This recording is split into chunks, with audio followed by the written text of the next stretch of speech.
This looks perfect. Now it looks worse. The surface is no longer smooth. It looks uneven. And this happens even if your gel was perfect before. The problem is pressure. You are pushing the top coat instead of letting it flow. Top coat is meant to seal the surface, not disturb it. When you press, you create texture. Here is how to fix it.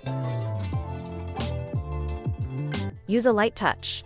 Let the brush glide. Float the top coat, don't press it in. Now the surface stays smooth, and the shinge is clean. It is not your gel. It is how you finish it. That is the difference.